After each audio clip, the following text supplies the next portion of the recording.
quwwata illa billah wa ba'd. Ikhwatal iman a'adzakumullah jami'an. Pertama kali kami mengingatkan pimpinan Maskan Mufaz, adik kami Adinda Ulama Oki Istiara Dewi dan suami Mas Tio, juga para asatizah, para pengurus yang kami tidak bisa sebutkan satu persatu, terutama buat para santri dari Maskan Mufaz, ikhwan wa akhwat fillah, jomblo lillah dan jomblo lelah, karena menanti mungkin saking lelahnya. Semoga Allah senantiasa memberkahi kita dan semoga kita bisa masuk surga bersama-sama semuanya. Amin. Amin. Tak lupa salam cinta saya tak bosan saya sampaikan buat anak-anak kita yang hadir. Mereka tadi waktu sholat berjamaah sudah hadir. Ada salah satu sunnah yang mungkin kita remehkan, tapi dipraktekkan oleh baginda Nabi. Jadi kalau ada anak yang masuk seperti misalnya ada kita Abdullah yang lainnya ini, ya misalnya Rasulullah selalu menyambut dengan sambutan marhaban ya thalabal ilmi. Selamat datang ananda penuntut ilmu. Jadi anak-anak ini walaupun gak ngerti, kalau masuk majelis ilmu mereka tetap disapa, tetap disambut ya, bukan disambut. Kenapa? Karena pengalaman mereka bersama orang-orang soleh di dalam majelis ilmu, berada di rumah Allah, di masjid atau lokasi di mana nama Allah disebutkan, itu akan terekam dari kecil sampai dewasa dan akan jadi kenangan indah. Makanya nanti kalau mereka gede, kalau ada masalah, mereka gak lari ke tempat kecuali di situ ada nama Allah di dalamnya. Jadi anak-anak ini kalau punya pengalaman indah, Masya Allah bertemu dengan kakak-kakak yang lembut, yang baik, yang senyum. Nanti ketika mereka galau saat mereka dewasa, gak lari kemana-mana, gak lari ke kafe, gak lari ke mall, larinya kemana? Ke kakak-kakak, ke masjid. Ini yang sekarang hilang.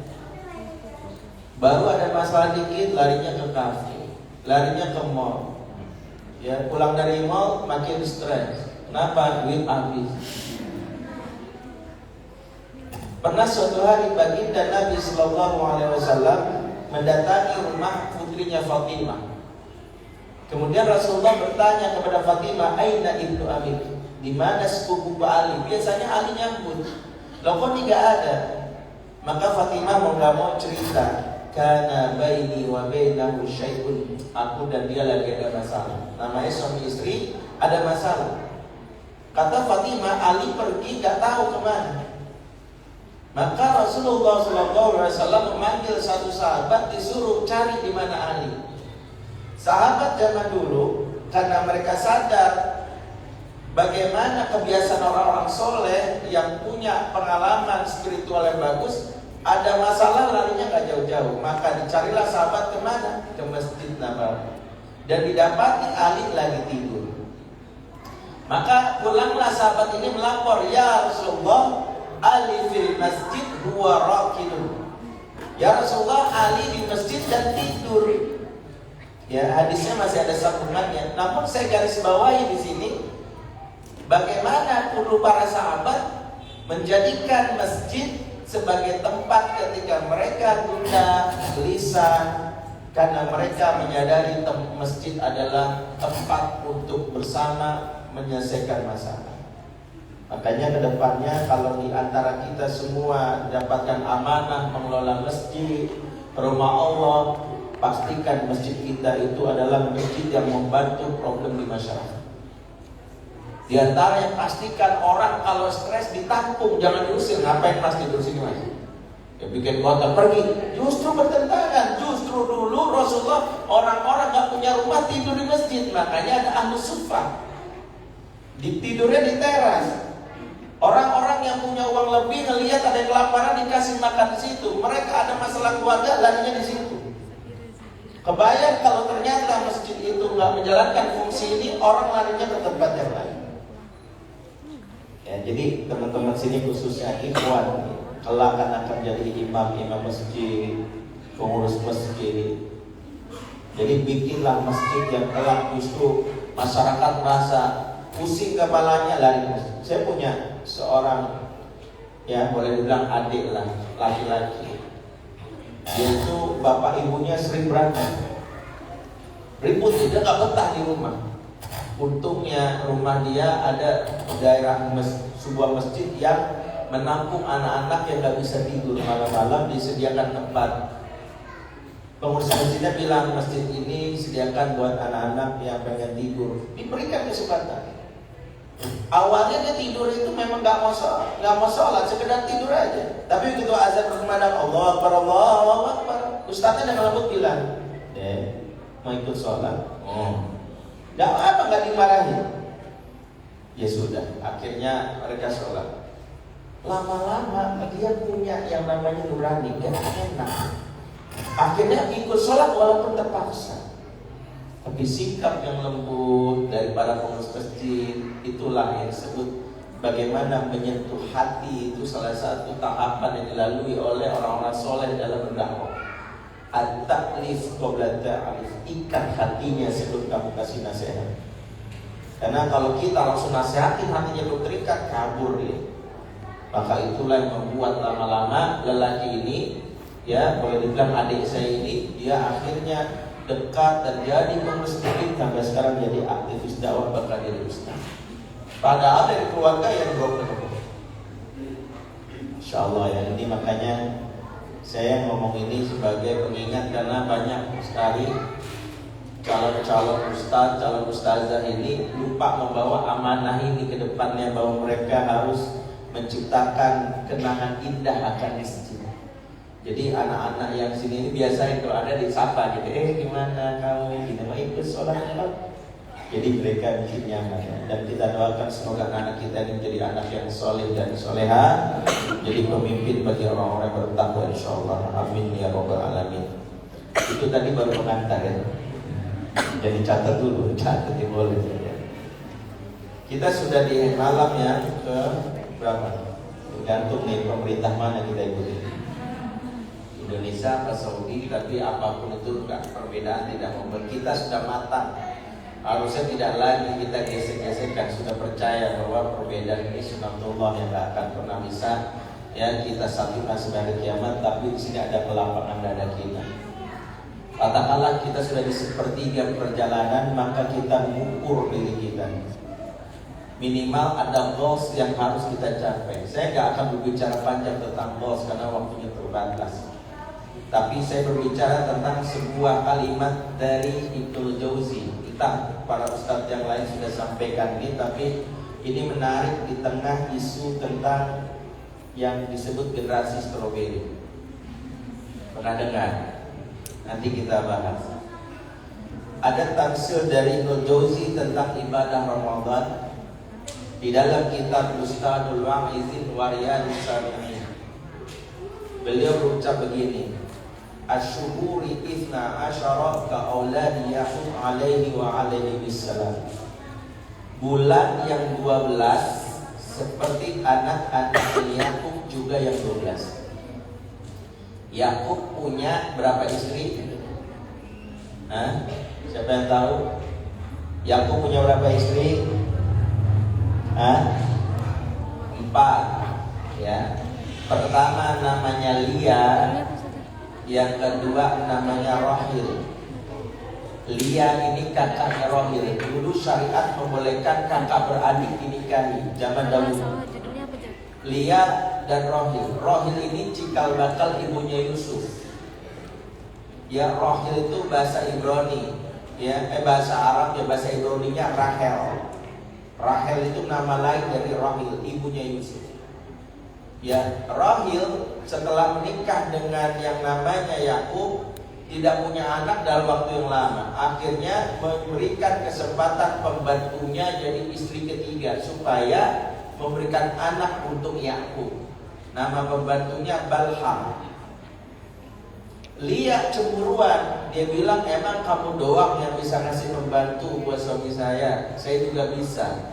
Maka pembantunya dinaikkan kelas menjadi istri, namanya Zulfa. Jadi 4 istrinya, Lia, Rahil, Balha, Zulfa.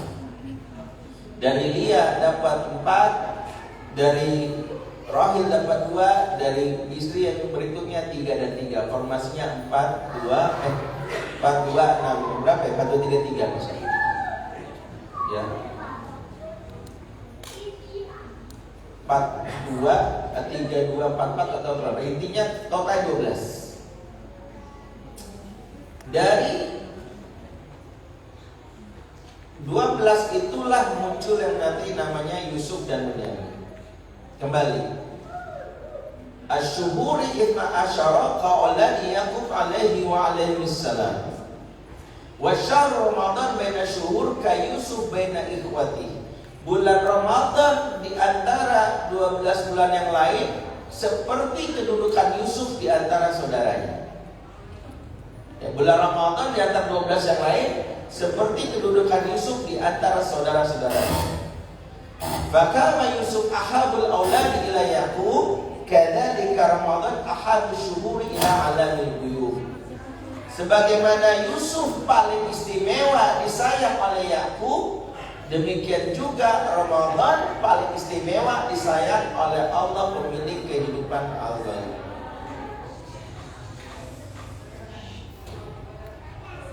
Ibnu Jauzi membuat tafsir bahwa Ramadan diibaratkan Yusuf, sehingga sebagian ulama mengatakan syahrul Ramadan syahrul Yusuf.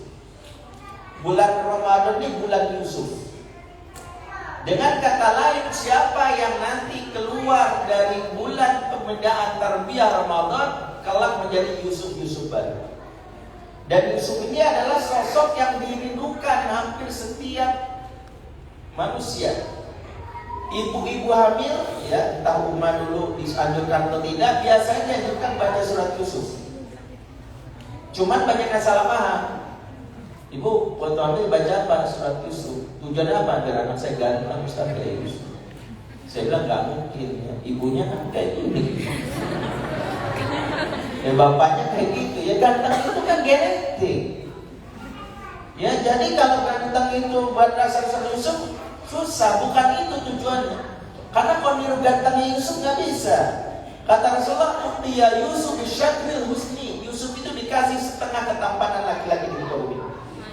Jadi setengahnya itu milik Yusuf, yang setengah lagi dibagi oleh laki-laki sejagat. Jadi saya aja mungkin dapat apa sih? Istrinya Umar masih dia nggak tahu dapat nggak dapat. Bayangkan, setengahnya itu milik Yusuf. Dalam kitab Mahabbah, Imam Al-Ghazali mengatakan saking gantengnya Yusuf ketika dia jadi raja, rakyat pernah kelaparan selama sebulan nggak makan, sedikit yang dimakan. Mengadu kepada Yusuf, begitu melihat wajah Yusuf, laparnya hilang. Efek kegantengan bikin kenyang. Jadi makanya di antara keberuntungan kalau kita punya suami ganteng bikin bingung. Di kau puasa kayak gini tidak pandang ada suami. Bukan deh, nggak usah karena kamu aja udah kenyang. Yusuf tuh gitu. Dalam kitab yang jelaskan Yusuf itu saking tampannya, mohon maaf nih saya katakan, menurut pendapat ulama Imam Fakhruddin, wanita yang belum haid jika memandang wajah Yusuf langsung haid. Yusuf dah haid. Begitu. Dulu ayah-ayah zaman dahulu kalau melihat putrinya yang belum haid, disuruh tutup matanya khawatir haid. Bahkan ibu yang hamil 7 bulan jika memandang wajah Yusuf langsung lahiran. Dia lahir dan kesana. Jadi kalau ditanya kedatangan Yusuf, bukan itu yang mau jadikan kenapa seorang wanita disuruh baca surat Yusuf dulu waktu lagi. Sebenarnya banyak pelajaran sini. Itulah kenapa Al-Quran membuka di awal surat dan kata nahnu naqussu 'alaika ahsanal qasas. Kami ceritakan kepada Muhammad kisah yang terbaik. Kisah yang terbaik. Kenapa kisah Yusuf disebut kisah terbaik? Setidaknya banyak alasan para ulama. Saya sebutkan 2 saja. 1, Ini yang disebut oleh Bukhari kisah yang paling lengkap ceritakan dalam Al-Quran. Kalau kita baca kisah dalam Al-Quran itu semua itu fragmen-fragmen, kecuali Yusuf. Kisah Ibrahim ada dalam surat Ibrahim, surat Al-Qasas, surat yang lainnya. Begitu juga kisah yang namanya kisah Nabi Musa dalam surat Toha, macam-macam. Tapi kisah Yusuf satu surat dan kronologis. Yang kedua, kisah Yusuf sebenarnya mengajarkan tentang bagaimana hebatnya seorang anak muda dalam mengalami kehidupan dan akhirnya menjadi pemenang di akhir. Bukti dari firman Allah, fa inna ma'al usri yusra, inna ma'al usri yusra. Apa yang latar belakang Yusuf itu disebut pemuda yang tangguh, pemuda hebat yang kita jadikan pelajaran, dan itu ada hubungannya dengan Ramadan. Setidaknya kata para ulama ada 3. Dan 3 ini kalau dibahas panjang kita bahas poin 1. Yang pertama, Yusuf disebut sebagai pemuda al-qawiyyu 'alal masyaqqah, pemuda yang tangguh melewati ujian kesulitan. Ya, kita tahu bagaimana Yusuf itu mengalami peristiwa dicemplungkan ke sumur umur 7 tahun.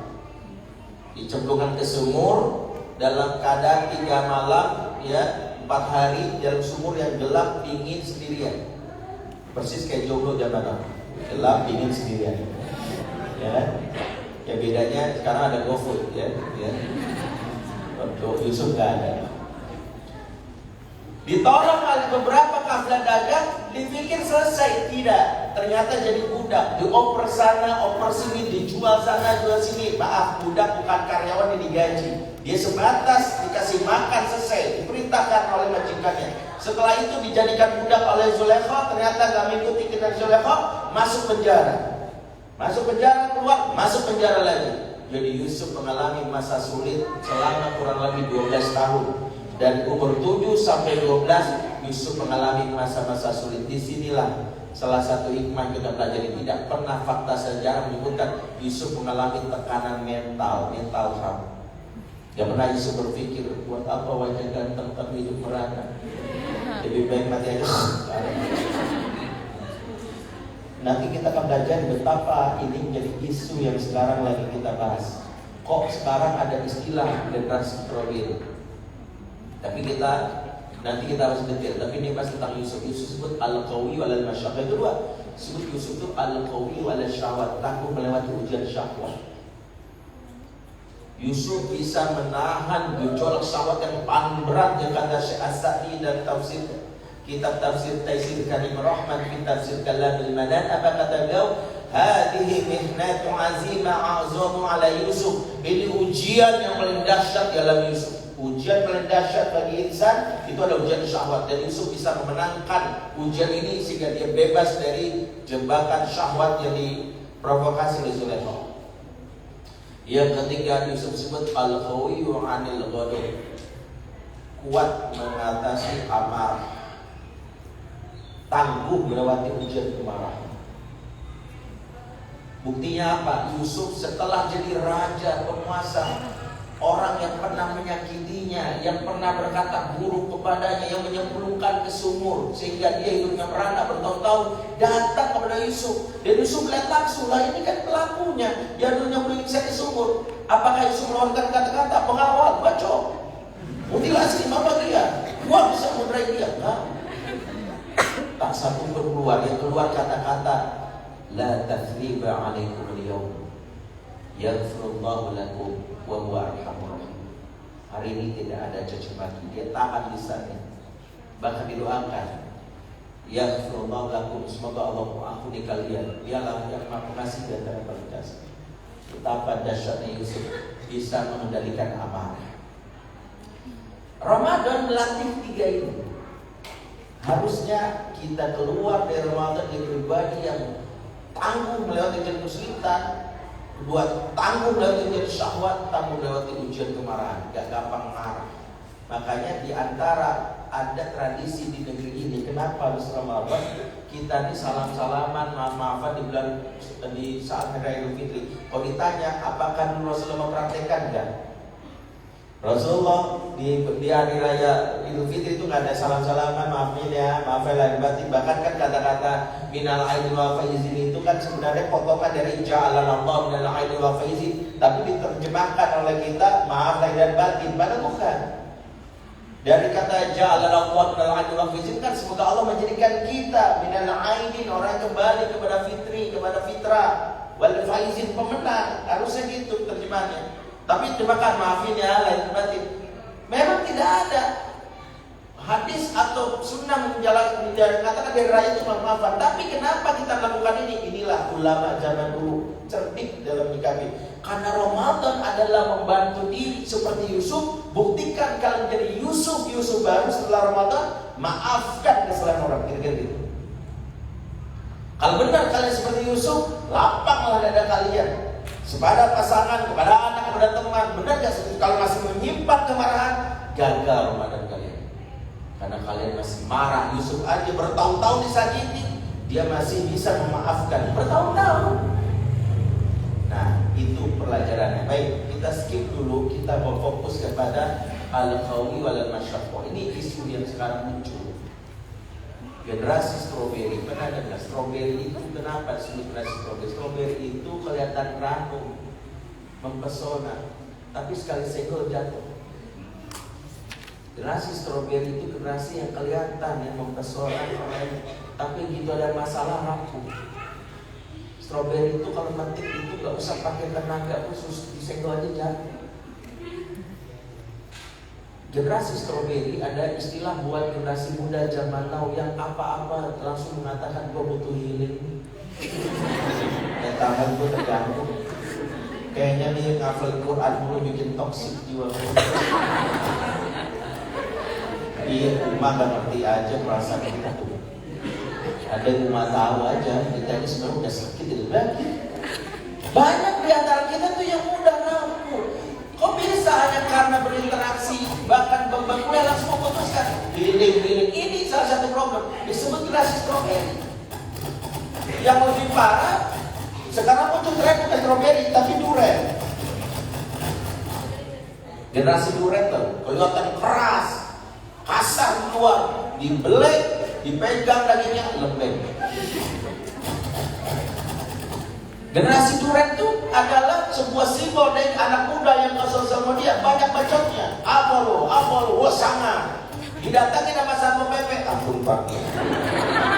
Bercanda Pak, kalau naik berarti awal. Itu sangat. Tapi aslinya sih dia kalah. Benih. Kelihatan aja tampak kayak tentara, hati masih gerela. Otot six-pack, jiwa mondeng. Yang kayak gini itulah yang kita khawatirkan. Yang kita tidak inginkan kalau itu terjadi sama orang yang berinteraksi terhadap Quran. Quran dia jadikan sebagai pegangan hidup, tapi ternyata tidak memberikan pengaruh bagi jiwa. Berarti ada yang salah dalam pembinaannya. Bagaimana mungkin orang yang hidup dengan Al-Quran dan dipastikan hidup dengan Al-Quran pasti bahagia, pasti memberikan kekuatan, tapi kok dia bisa mengalami yang disebut tekanan mental? Berarti ada hal yang diabaikan, ada yang lupakan. Jika Yusuf mengalami banyak sekali masalah sampai mengalami tekanan hidup, berpisah orang tua, mengalami jadi budak, kita ngebandingin aja kalau itu kita apa sih masalah anak muda zaman now? Apa yang mau dia tertekan? Ya, kehilangan Tupperware. Apalagi apa bikin stres? Dia kuliah menumpuk, gagal nikah. Persoalan-persoalan ini memang akan memberikan pengaruh bagi diri. Tapi kita lupa bahwa kenapa ini terjadi.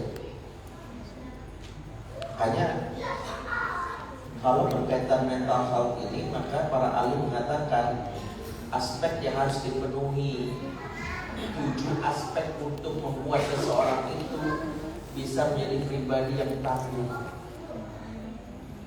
mengalami jenis kita. Dan ini harus dimiliki oleh pemuda-pemuda Islam, apalagi yang sedang bermesraan dengan Al-Quran. Karena kalau dua aspek ini nggak ada, dia bisa jadi dengan Quran tetap mengatakan gua nggak siap menghadapi ini. Dia harus orang mesti menunjukkan ketegaran. Di tengah banyak kesulitan dia bisa mencari bagaimana dia tetap survive. Apalagi dia tahu bahwa salah satu sunnatullah kehidupan itu adalah tadafu' bainal haq wal batil.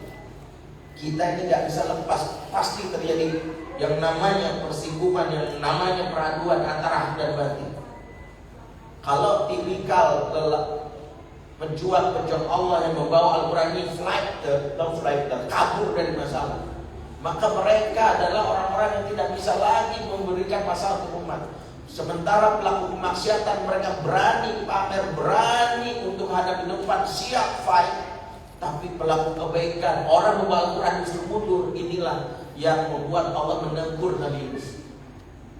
Di antara keterangan Nabi Yunus adalah wadhanun idzahaba mughadiban fazanna allan naqdiru alaihi fanada fi zulumati alla ilaha illa anta subhanaka inni kuntu minadz zalimin. Surat Al-Anbiya 87. Ingatlah kalian yang kisah Zunnun, yaitu Nabi Yunus yang dia meninggalkan kaumnya, kaum Ninawa dengan marah. Kenapa dia marah dengan kaumnya? Karena dia dalam tanda kutip capek dengan kaumnya, ini susah banget dibilangin. Padahal kaumnya tidak menyerangnya, kaumnya tidak memusuhi, hanya kaumnya tell me aja.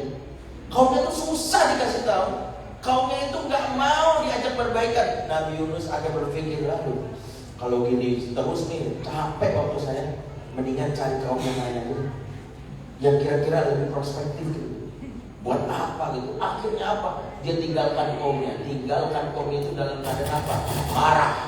Di antaranya itulah yang membuat Allah menegurnya. Kenapa? Justru di situ menunjukkan dia seolah-olah berkuasa terhadap hati dari kaumnya. Pada Allah lebih berkuasa. Dan dia diperintahkan hanya untuk menyampaikan, bukan memberi hidayah. Mental seorang pejuang, seorang dai memang adalah tidak diperuntukkan untuk mengubah dengan cara memberi hidayah. Dia hanya berusaha saja. Wa qul liman fasallallahu alaikum rasuluhu wal mu'minun, katakanlah berusaha saja kamu, Allah Rasul dan mukmin akan menilai. Susah saja. Nah, karena kalau di kita malas usaha hanya karena ada benturan tiba-tiba mundur, maka yang masuk adalah pelaku kemaksiatan. Maka kebiasaan kita untuk fly, kebiasaan kita yang bisa fly kabur dari masalah, ini adalah kebiasaan yang buruk. Menghindar masalah, tertekan, yang lebih ekstrim bunuh diri. Ini adalah kebiasaan yang tidak boleh dimiliki oleh seorang mukmin. Bagaimana kita mengatasi kalau suatu saat mengalami masa sulit? Ada 7 aspek yang harus kita jaga dari sekarang.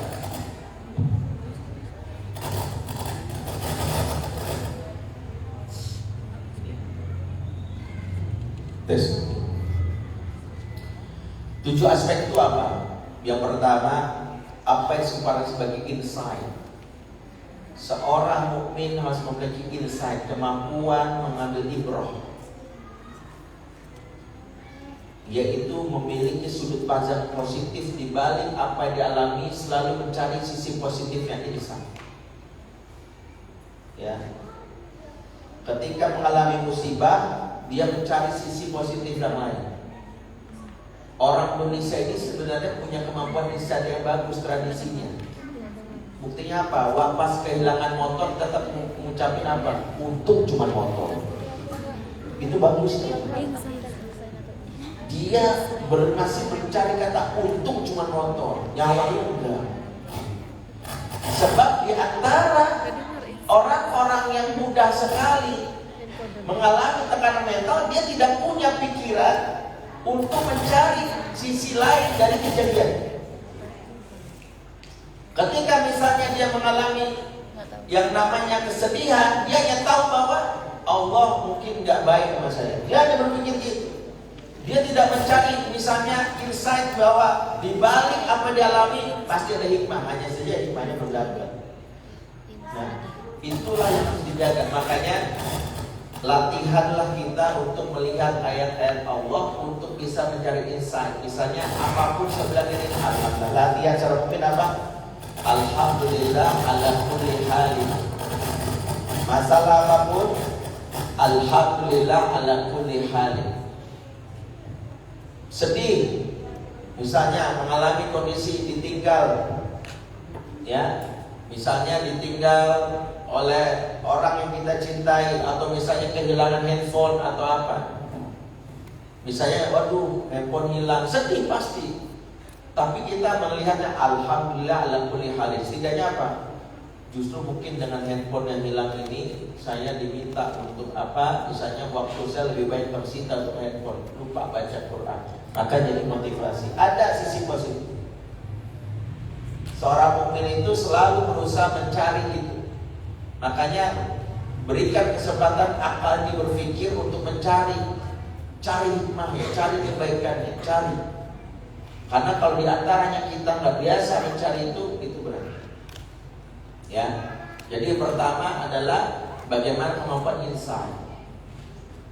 Yang kedua, seorang yang akan sehat mentalnya kalau independen. Apa itu independen? Bahwa dia hidup sejak awal dilahirkan sendiri, dan sejatinya Allah akan meminta pertanggungjawaban dia sendiri termasuk di akhirat. Sehingga sikap tergantung kepada makhluk itu salah satu penyebab dari apa yang membuat jiwa itu lemah. Cinta kepada manusia boleh, tapi kalau berlebihan bahaya.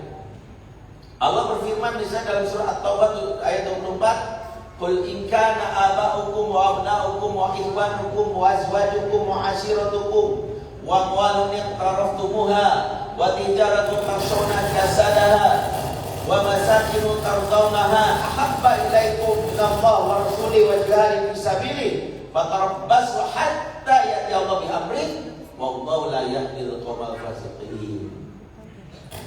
Sudah hafal kan surah Taubah? Sudah pada hafal ya? Ya, insyaallah. Katakanlah jika bapak-bapak kalian, apalagi anak-anak kalian, saudara-saudara kalian, pasangan-pasangan kalian, harta yang kau miliki, tempat tinggal kau tempati, perniagaan yang kau khawatirkan kerugiannya, lebih kau cintai daripada Allah, daripada Rasul, daripada jihad, tunggulah Allah datangkan urusan. Makanya mencintai makhluk itu harus dalam level yang disebut mahabbatul wusta. Cinta level menengah, nggak boleh berlebihan, nggak boleh mengatakan kamu segalanya bagiku. Akhirnya begitu dia tiada, aku nggak bisa hidup tanpa kamu tuh. Itu membuat jiwa lemah, jiwa lelah. Cinta boleh, tapi tidak boleh berlebihan. Makanya kita harus menyadari bahwa kita ini makhluk Allah yang memang mencintai, itu bagian dari kebutuhan, tapi tidak boleh berlebihan. Allah sudah ajarkan itu. Tergantung kepada makhluk itu malah membuat diri kita itu kelak. Ya, kalau kita emang berharap punya teman, dan itu bagian dari kesehatan mental juga, tapi jangan mengandalkan itu. Bertanggung jawablah, independenlah. Yang bikin saya bahagia itu saya, bukan karena orang. Saya yang bisa mensupport itu. Saya harus mengusahakan itu. Saya harus mencari cara untuk itu, membangkitkan untuk booster. Nah itu, teman-teman harus punya kemampuan itu. Itu yang kedua, yang disebut independen. Makanya kalau ada orang yang sakit tergantungnya, biasanya dia begitu orang tua dan koleps, jatuh, dia langsung nggak berdaya. Ya, itu juga salah satunya. Dan itu di awal-awal normal, wajar. Tapi kalau sampai tergantung banget, itu yang membuat dia nggak bisa move on lama. Yang ketiga, disebut sebagai kemampuan yang kuat, atau disebut sebagai seorang yang bisa survive mengalami masa-masa sulit, ya, menjadi pribadi yang tangguh jika memiliki inisiatif. Maka ini para hufaz ini, para penghafal Quran ini bangun inisiatif. Salah satu ciri orang inisiatif itu adalah suka bertanya. Jadi tidak perlu dicari, kamu coba tanya. Dia punya rasa inisiatif atau dia memulai sesuatu lebih dulu, nggak nunggu orang lain. Karena orang yang inisiatif ini dia cepat keluar dari masalah. Misalnya gini, dia membaca sinyal-sinyal yang akan membuat dia rapuh. Wah, ini kalau gini kayak bahaya, nih, wah ini bahaya nih. Seperti dia menangkap alarm itu, dia mencari cara. Misalnya apa? Wah, ini kalau sendirian di rumah nih, ada ini, wah ini pikiran ngaco nih. Harus cari cara, inisiatif. Nah, orang yang inisiatif itu biasanya lebih cepat mengatasi masalahnya. Yang keempat, orang yang bisa mengatasi masa-masa sulit itu yang keempat adalah yang kreatif. Makanya ini kita bangun juga kreatif, berpikir out of the box, berpikir mencari bukan hanya satu jalan, 1000 jalan menuju Mekah misalnya, banyak harus kita pikirkan. Bahwa untuk membuat hasil jadi 2 bukan sekedar 1 tambah 1, tapi bisa 4 kurang 2. Berkreasilah di dalam hal ini. Sesuatu yang hanya jumut satu cara itu akan membuat diri kita mudah mental. Makanya seperti kita menghafal Al-Quran ini, kalau cuma satu cara itu membuat kita capek, cari cara lain yang jelas tidak menyelesaikan syariat. Beban kuliah apapun itu cari cara lain yang jelas tidak menyelesaikan syariat. Itu yang membuat seseorang itu kreatif, itu bisa lebih survive. Yang kelima, waktunya terbatas, jadi bagaimana agar seseorang itu bisa melewati masa sulit. Yang kelima adalah relationship, silaturahim. Makanya silaturahim itu punya teman itu bagian yang mempelopor. Apa hubungannya tadi yang independen? Independen itu sejatinya adalah kesadaran bahwa dia adalah hamba Allah yang hanya kepada Allah, tapi tidak menutup diri dari yang namanya teman. Justru teman silaturahim memberikan efek bagi jiwa. Di antara makna kenapa Hadis mengatakan orang yang silaturahim memperluas rezeki, memperpanjang umur. Makna memperpanjang umur karena orang ketika bersilaturahim, terjalin koneksi dengan banyak orang, dia muncul hormon happiness dalam diri dia. Hormon happiness itu menstimulan namanya zat dopamin, oksitosin, serotonin, ya, dan juga endorfin yang memberikan rasa tenang. Rasa tenang itulah membuat dia akhirnya menjadi orang yang lebih sehat secara mental dan sehat secara fisik. Makanya kalau kita ada masalah, cari cara untuk silaturahim. Datangi teman, minta diskusi, datangi misalnya guru kita, Ustazah Oki, siapa lagi yang ada sini, datangi. Karena menyendiri itu menyakitkan sebenarnya. Ya, sendirian, udah khatam kan ya, sendirian bisa menyakitkan dia. Makanya harus banyak menjalin silaturahim. Ya, silaturahim itu jadi salah satu koneksi membuat kita survive. Jadi dikenalkan kita itu, masya Allah. Makanya ambil kesempatan untuk silaturahim, kita banyak bicara, ngobrol. Di antaranya kalau ada masalah, bicara dengan orang yang kita percaya. Secara mental, orang yang serentan mengalami tekanan, biasanya orang yang kalau ada masalah disimpan sendiri. Sementara kantong jiwanya nggak sanggup menekan lama-lama jengkir. Ciri orang yang sampai udah tidak bisa lagi menahan emosinya adalah kalau udah nggak bisa nangis. Makanya diantara ciri psikopat itu yang sampai sadis, biasanya udah nggak bisa nangis. Air mata yang masih mengalir menandakan bahwa ada peluang kita masih memiliki kelembutan jiwa. Tapi kalau air mata itu keluar, bahaya. Nah, makanya punya teman salah satunya membantu kita untuk bisa mengalirkan air mata itu. Boleh. Dan air mata itu sesuatu yang bukan berarti bukan kita cengeng. Cara Allah melembutkan, meminta pertolongan Allah. Dan Nabi ketika ada masalah menangis sampai ditanya oleh sahabat, "Atabki ya Rasulullah?" Ketika putranya bernama Ibrahim dari Maria Al-Qibtiyah wafat, beliau menangis. Menangis silakan. Mengadu kepada Allah, curhat kepada teman, bagian dari melegakan jiwa. Makanya orang-orang yang sangat rentan mengalami penyakit mental justru mengasihkan diri. Di Jepang itu ada gerakan yang lagi populer namanya hikikomori. Googling, hikikomori itu anak-anak muda yang takut berada di dunia nyata, berkompetisi. Cara mereka mengakhiri hidupnya dengan menyendiri, dengan modal wifi dan handphone. Jadi mereka udah gak perlu lagi kerja. Mereka hanya mengandalkan supaya dapat penghasilan buat jadi gamer. Ya, mereka gak perlu nikah karena sudah ada aplikasi cari jodoh dan memuaskan syahwat di virtual sex dan macam-macamnya ada. Itu yang hidup mereka sebenarnya tersiksa, dan ternyata banyak di antara mereka yang mengalami tekanan mental.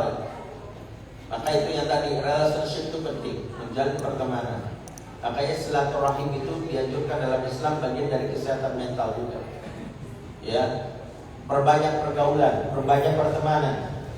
Ya, perbanyak silaturahim kepada orang-orang soleh khususnya. Yang keenam, apa yang membuat seorang itu bisa melewati masa sulit? Humor. Ya, senyum, tawa itu penting. Makanya upgrade diri kita untuk punya jiwa humor, karena itu yang menenangkan. Jangan berpikir, "Maaf Ustaz, saya kan ahli Quran." Enggak begitu juga. Ahli Quran itu bukan berarti enggak boleh ketawa. Pernah tahu Zaid bin Sabit? Zaid bin Sabit siapa? Siapa dia? Profilnya Al-Jami Al-Quran Al-Karim. Dia mengumpulkan Quran yang besar Ismani. Beliau juga ahli fikih faraid, fikih mawarid. Tahu akhlaknya. Dalam kitab Adabul Mufrad itu ada kata-kata dari kawan Sabit bin Ubaid. Beliau bilang ini tentang Zaid ya. Dan ini salah satu yang memang harus kita perhatikan. Kata beliau apa? Ma ra'aitu ahadan ajalla idza jalasa ma'al qaumi wala afkaha fi baitihi min Zaid bin Sabit. Saya belum pernah melihat laki-laki yang lebih berwibawa saat berada bersama teman-temannya, namun lebih lucu, lebih kocak saat di rumah dibandingkan Zaid bin Sabit. Zaid itu orang yang tahu menempatkan diri kalau bersama teman-temannya di depan masyarakatnya berwibawa, tapi dia melampiaskan humornya di rumah. Dia di rumah bapak yang lucu, dia menyenangkan. Humor itu kan dilarang dalam Islam, apalagi bersama keluarga. Kita punya keluarga, kita jadikan bercanda. Kita punya suami, punya istri, punya anak, bercanda. Kata Rasulullah dalam hadis An-Nasa'i, kullu syai'in laisa lahu fihi min dzikrillah ya'ibun wa lahun illa. Segala sesuatu kalau ada zikir kepada Allah sia-sia, kecuali apa pengecualiannya? Sesuatu ada zikir berawal itu sia-sia kecuali ada pengecualian apa? Mula'abatul rajul ma'a ali, canda tawa seseorang kepada anggota keluarga. Makanya kita ini humor, terutama keluarga dianjurkan. Kita punya adik, bercanda, mencairkan suasana. Begitu punya suami, punya istri, punya anak, bercanda, mencairkan suasana. Hidup yang terlalu serius itu kasihan. Ketika Rasulullah nggak begitu. Kata Rasulullah, saat dan saat. Hidup itu dinamis. Karena itu kita juga harus tahu kapan kita serius, kapan kita bercanda, karena itu justru menyerahkan jiwa kita. Dan Rasulullah juga begitu. Maka kita yang kaku banget, melihat mukanya kaku kayak karena gue keringat orang, kasihan gitu ya. Terlalu serius ya. Gak selalu kita mentah-mentah karena ustaz setiap ada orang kita keluarin ayat, enggak juga. Ada orang cerita, aku tuh pengen banget gue makan bakso yang di depan itu, Fresh Mart misalnya. Keluar ayat Allah berfirman Al-Quran. Enggak begitu yang membuat kita mikir, enggak gitu. Rasulullah enggak gitu-gitu amat. Tahu ya caranya. Jangan sampai ngelihat wajah kita itu, orang tuh lihat itu kayak artis Korea ya, Korea Utara. Lihat mukanya tuh kaku gitu. Jangan Kim Jong Un lagi nyamar kan ya. Ya jadi nggak gitu. Yang ketujuh, aspek yang membuat seseorang itu bisa memiliki mental barulah spiritualitas. Dan ini nomor satu sebenarnya, tapi saya lemparkan ke moralitas, spiritualitas. Bagaimana seseorang beribadah, sholat, memberikan asupan emosi, asupan jiwa, itu juga penting. Ya, kalau kita lelah, lemah, dan jangan ruh kita, jiwa kita belum dapat asupan hari ini, jangan belum baca Quran atau apapun. Tapi intinya 7 aspek itu dibutuhkan. Nah, kalau sekarang lihat bagaimana hampir isu mental health ini muncul di kalangan generasi muda, maka lihat dari 7 aspek ini mana yang mungkin mereka belum dapatkan atau kita. Apakah kemampuan insight ya, atau mungkin dari sisi independen dan macam-macam.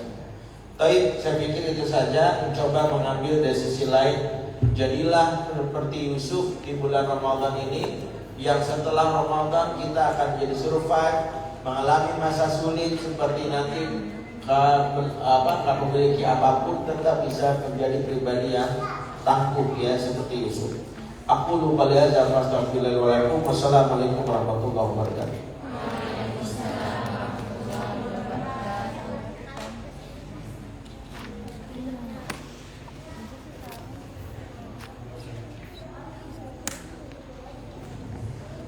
Baik, langsung saja. Selanjutnya sesi tanya jawab kepada ikhwan dan akhwat untuk 2 pertanyaan. Untuk yang pertama dari ikhwan. Oke, yang Cimanggis, yang di dalam kesering.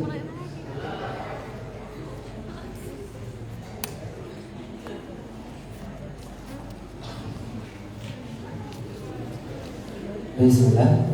Assalamualaikum warahmatullahi wabarakatuh. Ustaz, Afwan, Anda izin bertanya.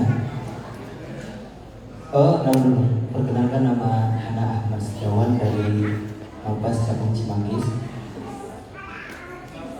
Asal dari Kota Palembang. Afwan Ustaz, tentu dari manusia itu memiliki keinginan untuk menjadi orang yang sukses. Dan ketika seseorang ingin menjadi orang yang sukses, tentulah ia harus berjalan di atas batu pijakan yang tidak selalu, di mana batu pijakan yang mereka pijaki itu akan selalu mulus atau kayak jalan tol misalnya. Tapi manusia pasti akan berpijak di atas batu pijakan yang mungkin akan membuat kaki mereka terluka mungkin. Yang dimana ketika mereka menemui itu dalam perjuangan, mereka mungkin ada yang mentalnya down atau berbalik arah dari perjuangan mereka. Yang jadi pertanyaan Ustaz, bagaimana kita sebagai pribadi muslim mencetak mental kita agar kita semua tidak menjadi pribadi yang termasuk dalam generasi strawberry. Super. Baik, jazakallah khair. Yang pertama harus kita pahami adalah apa definisi sukses. Kalau definisi sukses itu adalah meraih apa yang kita impikan sesuai dengan harapan, maka itu kesuksesan yang justru bertentangan dengan apa yang menjadi hak Allah.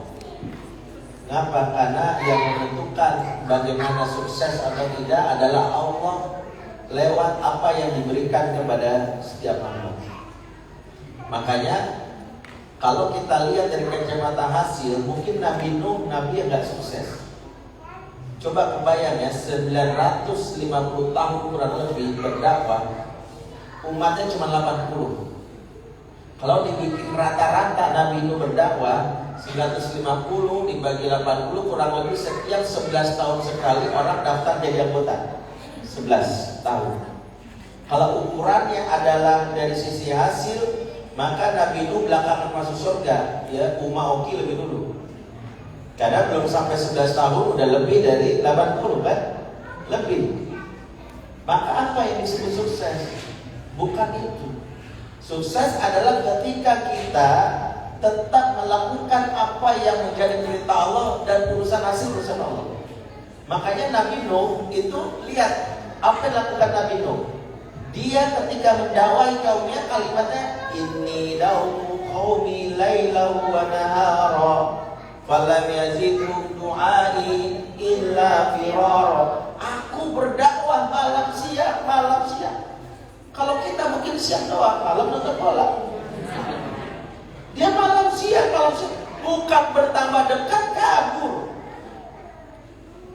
Dia mengajak anaknya nolak. Anaknya diajak, ya bunayya irkab ma'ana wa la takun ma'al kafirin. Ayo nak, naik perahu bersama ayah. Enggak.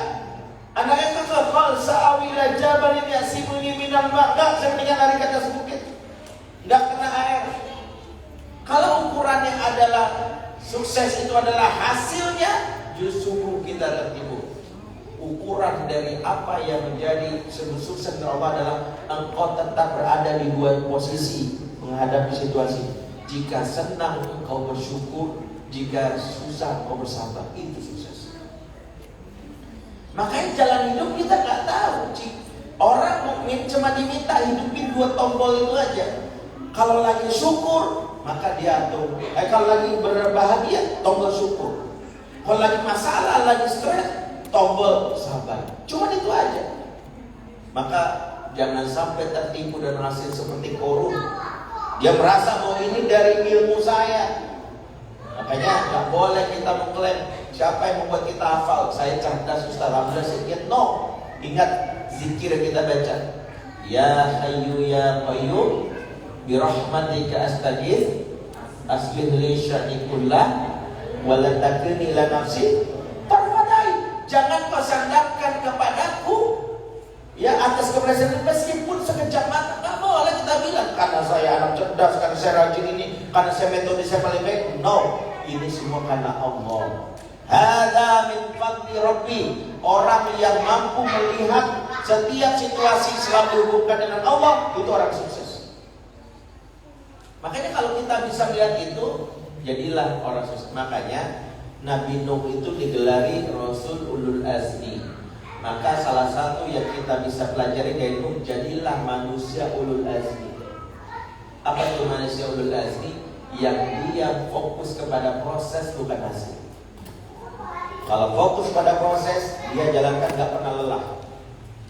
Terjatuh, bangkit, batasannya kapan saat saya begini? Berhentilah ketika jawabannya cuma satu, hatta ya'ti akal yakin, sampai datang kematian.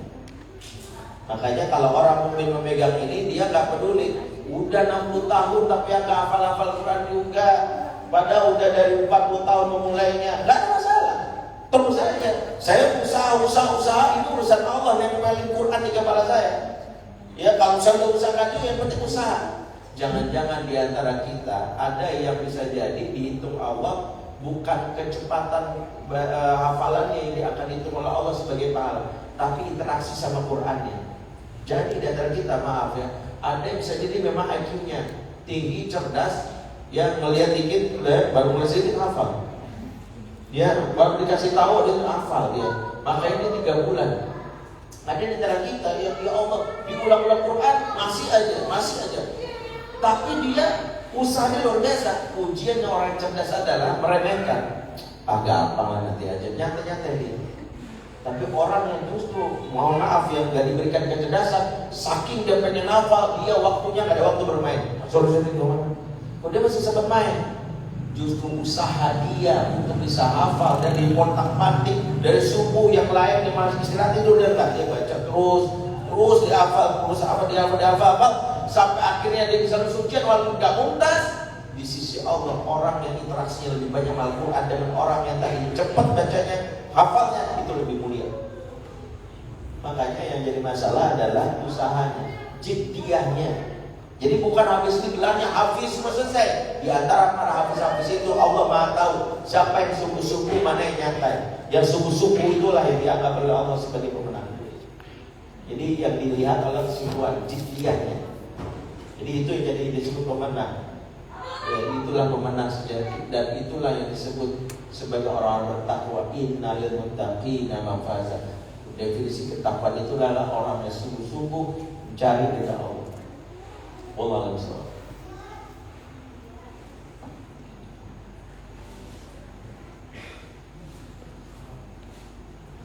Silakan.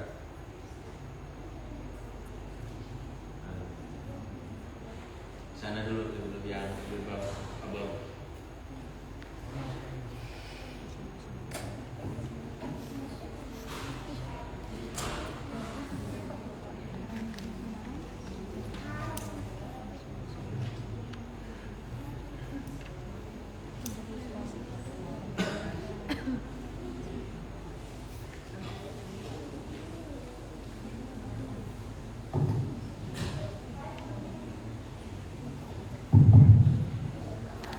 Assalamualaikum warahmatullahi wabarakatuh. Izin bertanya Ustaz, maaf pertanyaannya di luar tema. Manakah yang lebih baik, suami sholat berjamaah di masjid atau di rumah bersama istri, sedang sang istri kepengen juga dapat pahala sholat berjamaahnya? Terima kasih Ustaz. Wassalamualaikum. Yang terbaik, suami bawa istrinya ke masjid, bergabung bersama masjid, dan istrinya ikut jamaah di masjid. Jadi ini yang terbaik. Kalaupun mau berjamaah, suami sebisa mungkin mengikut jamaah di sholat sunnah saja. Kenapa? Keutamaan masjid ini ada syiar dan nilai kesungguhan laki-laki. Jadi jangan berpikirnya bahwa udahlah di rumah, nanti masjid sepi. Kalau setiap orang berparadigma adalah semuanya ingin di rumah. Ya, dibangunnya masjid itu bagian dari syiar sibel dan dimakmurkan. Jadi kalau misalnya seorang istri menginginkan berjamaah, salah satunya ajak aku ke masjid. Ya, anak aku gak dapat, atau segera bikin hamil aku. Setelah lahir pada anak dan anak berjamaah sama aku. Jadi berjamaah sama aku. Allah.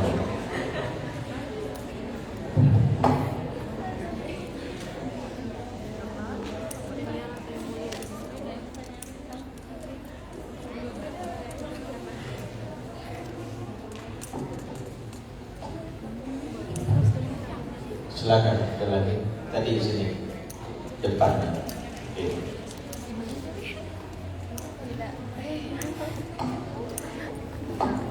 Silakan.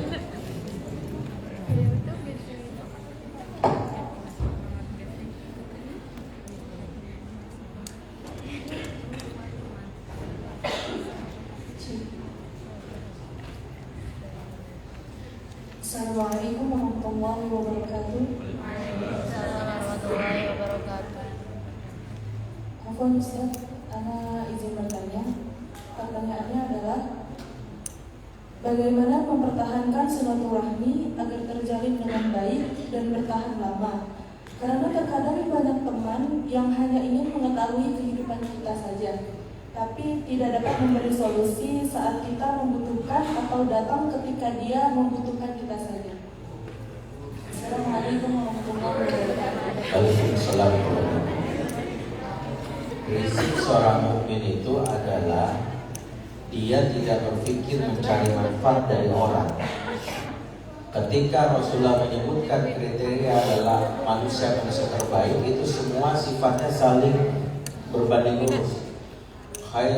Misalnya khairukum man ta'allama al-Qur'an wa 'allama. Sebagai kamu yang paling baik mengajarkan Al-Quran dan mempelajarinya. Berarti ini kriteria manusia terbaik dihubungkan dengan hadis lain, khairun nas anfa'uhum linnas. Sebagai kamu paling bermanfaat bagi yang lain. Maka dalam proses pertemanan akan susah kalau prinsipnya adalah kita mencari manfaat. Sejatinya satu, jangan mengharapkan balasan manusia. Pastikan Allah yang membalas dengan cara mengirim di antara hamba-hambanya untuk menolong kita. Sehingga jangan berpikir gini, wah silaturahim tapi gak ada manfaatnya, dia cuma tempo doang, gak ada masalah. Karena satu tugas kita adalah gak jadi manfaat dia, saya yang memberi manfaat. Tapi gara-gara saya memberi manfaat, saya dimanfaatin terus susah. Dan bahagia kalau kita terus dimanfaatin, berarti orang yang bermanfaat. Karena orang yang gak bermanfaat gak bisa dimanfaatin. Apa manfaatnya? Jadi kalau dia bilang bahwa saya dimanfaatin, bagus, berarti pribadi terbaik. Terus gimana saya kalau dia teman kepo? Kita satu bab kita bersilaturahmi sama orang, kalau kita dalam hal ini ya tidak merasa bahwa orang ini layak untuk kita ceritakan, nggak masalah. Tapi tetaplah memberi manfaat untuk orang tersebut. Tetaplah kita yang memulai menyapa. Tetaplah orang yang selalu mengata-kata yang baik. Ya, bagaimana? Terus saya mendapatkan manfaatnya dari mana? Kita ingat ayatnya, kalau jazaul ihsan illa ihsan. Tidaklah balasan kebaikan kecuali kebaikan. Berbuat baik sama orang belum tentu orang tersebut baik sama kita. tapi Allah yang memberikan kebaikan, mengutus di antara hamba-hambanya balas kebaikan itu. Dan kita nggak tahu dari mana. Ada kita berbuat baik sama orang, apakah orang benar? Tapi Allah akan mengutus di antara tahu-tahu ada yang datang aja. Ya, saya lihat ini masjid, ini saya mau menolong ini, saya mau menolong. Dia nggak tahu dari mana datangnya. Kenapa? Karena Allah pasti memutar ya kehidupan itu di antara hamba-hambanya, dicari mana yang biasa melakukan kebaikan, Allah akan berikan kebaikan. Makanya gak usah khawatir. Jalin silaturahim prinsipnya adalah saya jalin silaturahim adalah dalam rangka memberi manfaat untuk kamu. Ya, yang jelas kalau dia merusak baru kita tinggalkan. Kalau kita nggak mau, misalnya dia malah merusak apa? Merusak keimanan kita, mencontoh yang buruk, sudah sebatas teman saja. Tapi sebagai sahabat tidak, sebagai khalil tidak. Karena saya belum kokoh banget, khawatir terpengaruh kepada keburukan, maka saya tinggalkan. Saya memutuskan bukan silaturahimnya, tapi tidak mau. Saya menjaga jarak dari sesuatu yang akan mempengaruhi ya iman saya, yang mempengaruhi akhlak saya. Silakan. Tapi ketika kita merasa cukup bantu dia, bisa jadi bantuan itu malah membuat dia tersentuh hatinya. Bisa jadi kita menjadi orang yang mengajak kepada kebaikan. Kenapa? Bisa jadi manusia itu tersentuh bukan dengan kata-kata, dia bersentuh dengan apa yang menjadi kebutuhan dia. Makanya kata para ulama, al-ihsan yu'jizul insan. Kebaikan itu akan menaklukkan hati. Kita berbuat baik kepada dia dan menaklukkan hati. Dengan cara itulah dia bisa saja akhirnya melihat, wah orang soleh yang hafal Quran ini baiknya, saya ini pengen juga loh ya menghafal Al-Quran, saya pengen juga seperti dia. Karena itu dakwah dengan cara seperti ini bisa jadi lebih membuka hati orang. Wallahu a'lam.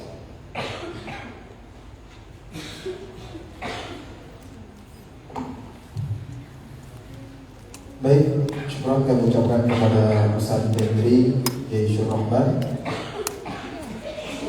Baiklah teman-teman sekalian, acara selanjutnya yakni penyampaian yang akan disampaikan oleh Umar Kistian Dewi. Kepadanya kami persilakan.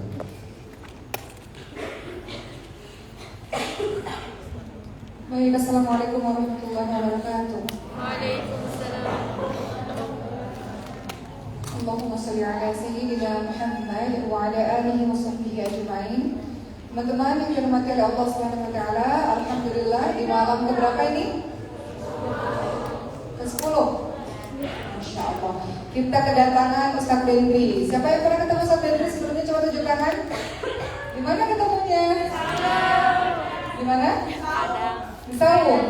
Jadi dulu Ustaz Febri pernah datang ke sini, ceramahnya di mana? Di sebelah mana? Di sini apa di Sawung apa di mana? Coba kita tanya. Di mana kita? Di sini kalau nggak salah ya? Ya? Jadi dulu setahun yang lalu Ustaz Febri itu pernah datang ke Masjid Muhammad, ini belum jadi sama sekali, baru satu tempat ini saja 1 tahun yang lalu. Sekarang Masya Allah, alhamdulillah datang lagi kemari dan menyaksikan tempat perjuangan kami di sini. Teman-teman sekalian, Uma kenal dengan Ustaz Febri ini sudah belasan tahun yang lalu ya.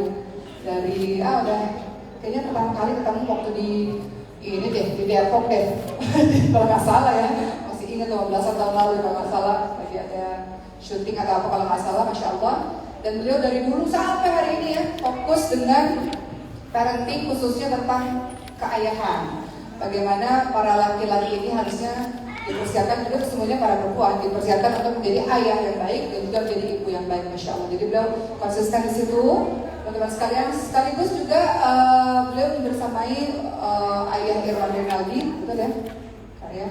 Ayah Irwan Rinaldi dalam program-program yang sangat krusial ya, terutama tentang keayahan. Jadi mungkin sedikit sekali beberapa kalimat Ustaz Febri supaya teman-teman ini menyadari bahwa tidak bisa main-main, karena tugas menjadi seorang ayah itu sangat luar biasa, tugas menjadi seorang ibu luar biasa, sehingga harus dipersiapkan sedini mungkin. Termasuk teman-teman sekalian, ini penting ya, teman-teman belajar Quran, teman-teman belajar agama, karena banyak yang kita temukan belajar agama tapi ternyata tidak menjadi ayah yang baik, tidak menjadi ibu yang baik untuk anak-anaknya, tidak menguasai ilmu parenting, padahal pengasuhan anak itu sesungguhnya dipersiapkan sejak awal. Sehingga teman-teman bujang dan gadis seperti ini Ini yang menjadi concernnya Ustaz Dendri yang Umopi ingin sekali Ustaz Dendri kasih beberapa kalimat saja untuk menyadarkan mereka apa sih yang harus dimiliki oleh para laki-laki yang akan menjadi seorang ayah dan apa yang harus dimiliki oleh seorang perempuan untuk menjadi seorang ibu. Silakan Ustaz Dendri.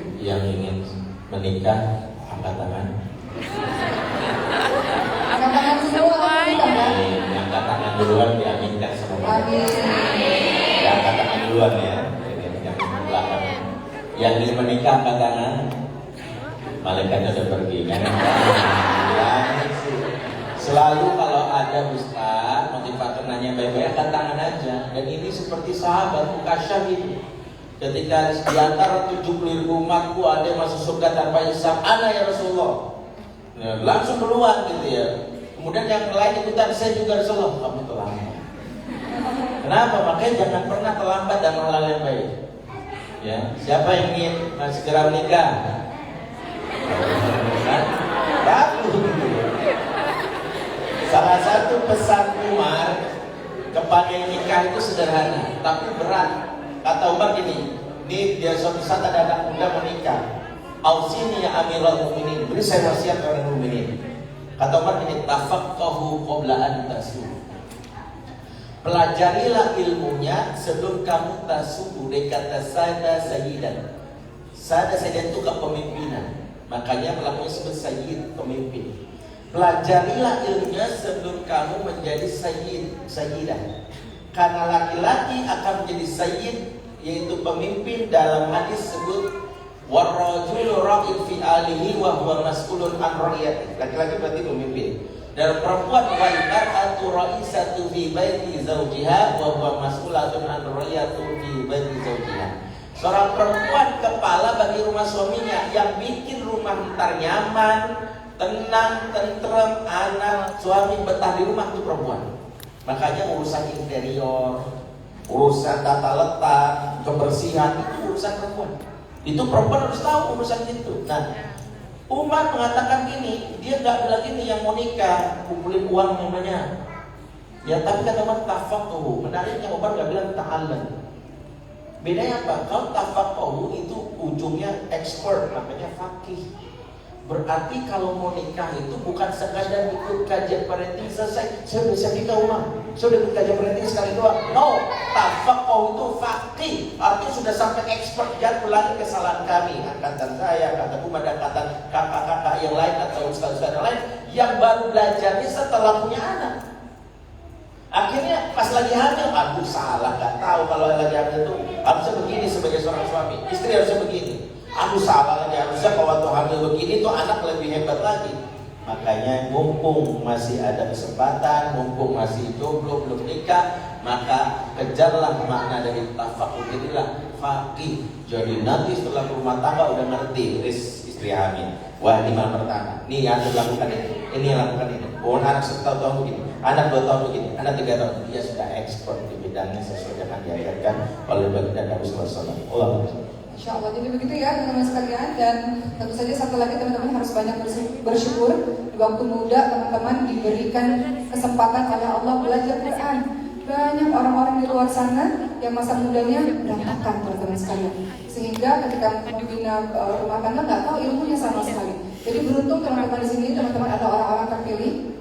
Karena beberapa hari yang lalu ada seseorang yang bercerita curhat kepada Umar, dan kehidupannya akhirnya membuat Umar bersyukur ada di tempat ini. Begitu pula teman-teman harus bersyukur. Tempat yang tenang, insya Allah. Tempat yang membuat teman-teman kalaupun berbelok cepat lagi lurusnya.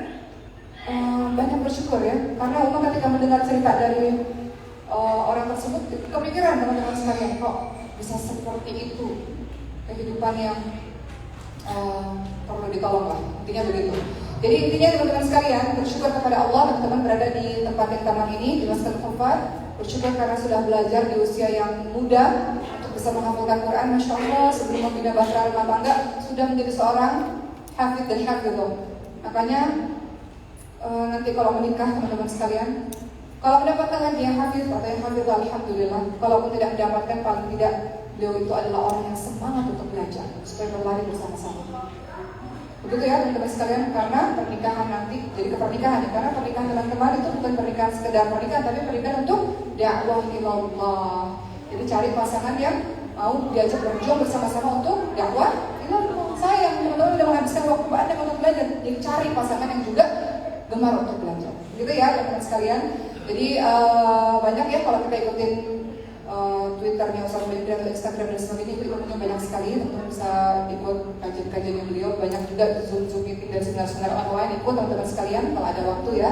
Artinya kalau setelah selesai pembelajaran hari Ahad misalnya beliau juga kebetulan ada waktunya, serta untuk teman-teman ikut lihat di Instagram beliau, karena ilmu-ilmu itu sangat penting supaya teman-teman punya persiapan dan tidak terkaget-kaget ketika nanti membentuk Bahtera Ramadan insyaallah. Mungkin begitu saja, terima kasih Ustaz Bedri sudah datang kemari. Ini gedung 4 lantai, ini adalah tempat utama halaqah untuk membaca Quran, untuk sholat. Lantai kedua itu adalah kantor. Di sini itu tempat mengajar online. Di sebelah sini ada sekitar 400 murid online kita. Kemudian ini ruang-ruang kerja semuanya, di mana seluruh yang mengurusi masker wafat adalah gurunya mereka santri. Setelah itu kemudian kita bagi-bagi tugas, mana yang jadi pengajar, mana yang kesekretariatan, mana yang bidang media, mana yang ngurusin orang tua asuh. Jadi kita aja sebenarnya. Teman-teman kita aja semuanya yang ada di sini. Lantai 3 di situ ada 50 ranjang tingkat, artinya ada 100 ranjang di sana, dan di atas, ini belum di atas. Udah? Lantai 4.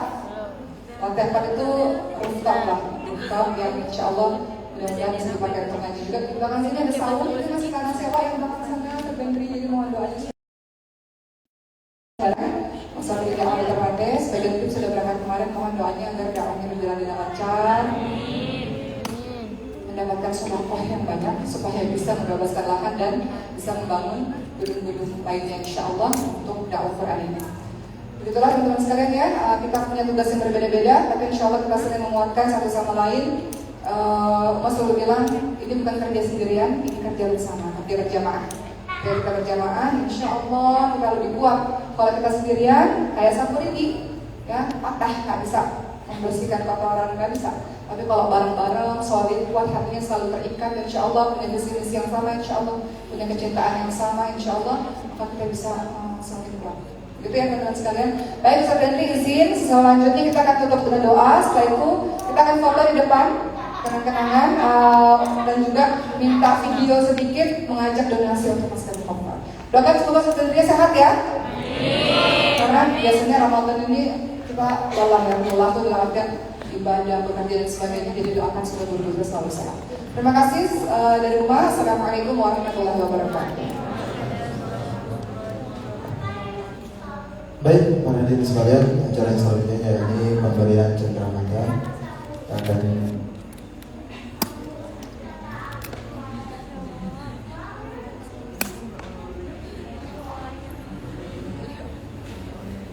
yang akan disampaikan atau diberikan oleh Umar.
banget nih.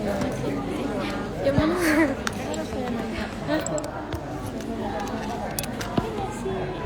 Kasih nama. Kamera depanan.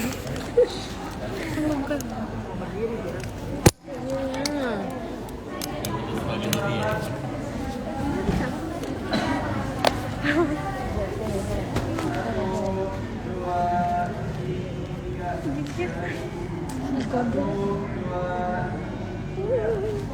Ego duluan nih. Di ba?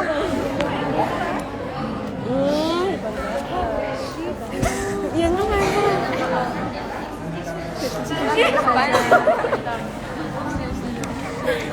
Ini selesai. Langsung